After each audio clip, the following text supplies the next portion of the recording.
میں آپ حضرات سے گزارش کرنا چاہتا ہوں، یہ تجویز جو میں پیش کر رہا ہوں یہ مدارس اسلامیہ سے تعلق ہے۔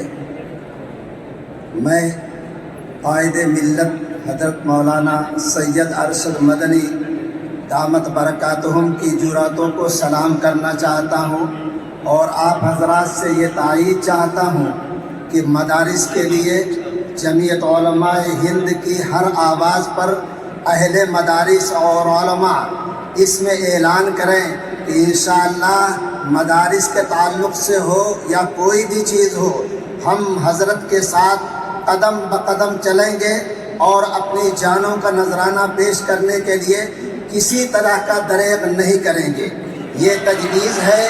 ملک میں وہ بحران تھا کہ اس بحران سے نکلنے کے لیے اہل مدارس کے لیے کوئی راستہ نظر نہیں آ رہا تھا، پریشان حال تھے۔ تنے تنہا قائد ملت حضرت مولانا سید ارشد مدنی دامت برکاتہم اور جمعیت علماء ہند نے بغیر کسی کی شرکت سے الحمدللہ بزرگوں کے اخلاص سے پہلے بھی کامیابی ملی ہے، اللہ کی نصرت ملی ہے، کل بھی ملی ہے، آج بھی ملی ہے، اور انشاءاللہ ہمیشہ ملتی رہے گی۔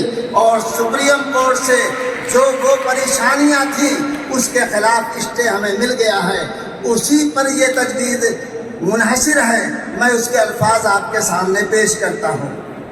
آئین ہند کی دفعہ 25 میں ملک کے تمام بسنے والوں کو مذہبی آزادی دی گئی ہے، اور دستور کے آرٹیکل 30 میں ملک کے تمام اقلیتوں کو خواہ وہ مذہبی ہوں یا لسانی اپنے تعلیمی ادارہ قائم کرنے اور ان کا انتظام و بندوبست کرنے کا مکمل اختیار دیا گیا ہے۔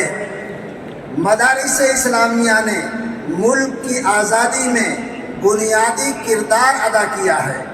ہندوستان میں مدارس اسلامیہ کی تاریخ سینکڑوں سال پرانی ہے، جو کسی بھی حکومتی مداخلت کے بغیر تعلیمی اور تربیتی میدان میں سرگرم عمل ہو کر ملک کی ترقی میں بنیادی فریضہ ادا کر رہے ہیں۔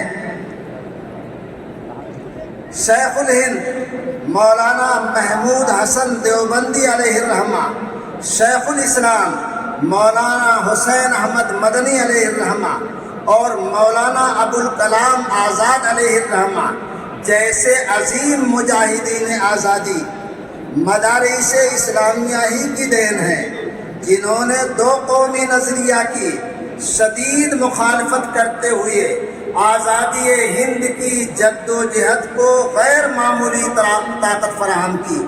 یہی مدارس ہیں جن کے کردار نے اس ملک کو آزادی عطا کی ہے، انہیں کیا قابل ہیں۔ یہ باعث تشویش ہے کہ مفت اور لازمی تعلیمی برائے حق اطفال ایکٹ 2009 کے تحت مدارس اسلامیہ کو بند کرنے کی مہم حکومتی سطح پر چلائی جا رہی ہے، جو مذکورہ ایکٹ نمبر 1 ضمن 5 کے خلاف ہے۔ اس ایکٹ کے تحت ایکٹ کی کوئی شق مدارس، ویدک پاٹھشالہ اور ان جیسے دوسرے مذہبی تعلیمی اداروں پر لاگو نہیں ہوتی ہے۔ یہ حکومت کی سازش ہے جو کہہ رہی ہے کہ یہ مدارس خلاف آئین چل رہے ہیں، یہ بالکل آئین کے مطابق چل رہے ہیں۔ جو بنیادی طور پر مذہبی تعلیم فراہم کرتے ہیں، پرماتی ایجوکیشن اینڈ کلچرل بنام یونین آف انڈیا 2004 کے مقدمے میں سپریم کورٹ کی 5 بینچ کی ججوں کا متفقہ فیصلہ ہے۔ رائٹ ٹو ایجوکیشن ایکٹ 2009 اقلیتی اور تعلیمی اداروں پر نافذ نہیں کیا جا سکتا ہے۔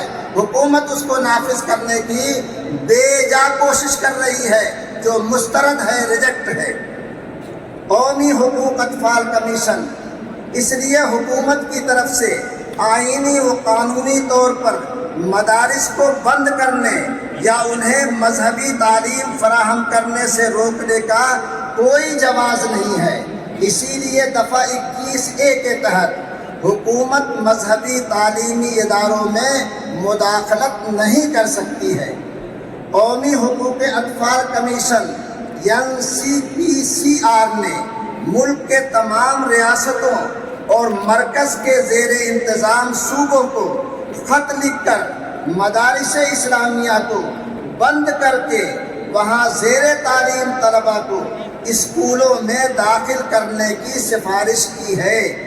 اس تکلیف دہ صورتحال میں جمعیت علماء ہند نے اس کے خلاف اپنے دلائل و تاریخی شواہد کے ساتھ سپریم کورٹ میں ریٹ پٹیشن داخل کی۔ الحمدللہ چیف جسٹس آف انڈیا کے ساتھ ساتھ 5 ججوں کی آئینی بینچ نے جمعیت علماء ہند کے موقف کی حمایت کرتے ہوئے مدارس اسلامیہ کے خلاف ہونے والی کارروائیوں پر روک لگا دی اور عبوری حکم صادر کرتے ہوئے کہا مدارس اسلامیہ کو بند نہیں کیا جا سکتا ہے، مدارس اسلامیہ کو بند نہیں کیا جا سکتا ہے۔ یہ فیصلہ اسلام کے تحفظ اور مدارس اسلامیہ کی بقا کے لیے خوش آئند ہے۔ مقدمہ میں حتمی فیصلہ ابھی آنا باقی ہے، انشاءاللہ وہ فیصلہ بھی مدارس اسلامیہ کے حق میں ہوگا۔ جمعیت علماء ہند کا تحفظ آئین ہند کنونشن مرکزی اور ریاستی حکومتوں سے مطالبہ کرتا ہے مدارس اسلامیہ کے خلاف کسی طرح کی کارروائی سے گریز کریں اور مدارس اسلامیہ سے اپیل کرتا ہے وہ قومی حقوق اطفال کمیشن کی گائیڈ لائن پر عمل کو یقینی بنائے اور حکومت کے مجوزہ ضابطوں کی تکمیل پر توجہ دے۔ یہ تجویز آپ کو منظور ہے؟